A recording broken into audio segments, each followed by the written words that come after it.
మీరు ఇంత త్వరగా కోటీశ్వరం నుండి బిచ్చగాడిగా ఎందుకు మారారు? నేను ఒక బాలికల హాస్టల్ ప్రారంభించాను. హాస్టల్లో చేరితే ఫోన్ బ్యాలెన్స్ ఉచితం అన్నాను. చివరికి నేను ఇలా అయ్యాను. మీరు హాస్పిటల్లో ఎందుకు చేరారు? మా ఆవిడ యూట్యూబ్లో జైల్కా అనే రెసిపీ వండింది.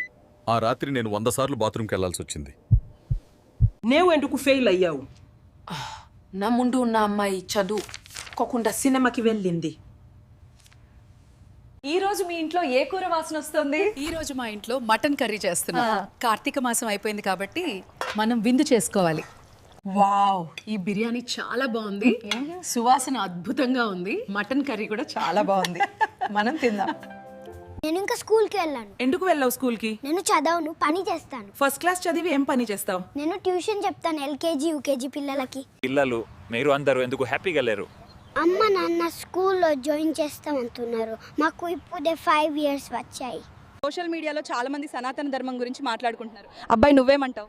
సనాతన ధర్మాన్ని పాటించే ఈ దేశంలో పుట్టడం నా అదృష్టం అమ్మ. ఓం నమః. బాబు, మీ దుకాణంలో ధరలు ఎందుకు అంత ఎక్కువగా ఉన్నాయి? పక్క దుకాణం కంటే చాలా ఎక్కువ. నా దుకాణంలో నాణ్యమైన పరిశుభ్రమైన కూరగాయలు ఉన్నాయి. పక్క దుకాణంలో నువ్వు ఎక్కడికి వెళ్తున్నావు పాప? నేను మా నాన్నమ్మ గారి ఊరికి వెళ్తున్నాను. లాస్ట్ టైం వెళ్ళినప్పుడు ఒక అమ్మాయికి నా గుండె ఇచ్చాను. ఏమైంది? ఎందుకు బాధపడుతున్నావు? మన క్లాస్లో ఒక అమ్మాయి ఉంది. ఆమె నన్ను ప్రతిరోజు చూస్తుంది. నేను ప్రపోజ్ చేశాను, కానీ ఆమె నువ్వు కాదు, నేను మీ స్నేహితుడిని చూస్తున్నాను అంది. ఏమైంది? ఎందుకు బాధగా ఉన్నావు? నేను ప్రపోజ్ చేశాను, తనంది నీ స్నేహితుడిని చూస్తున్నానని. బాబు, గుడికి ఎందుకు వచ్చావు?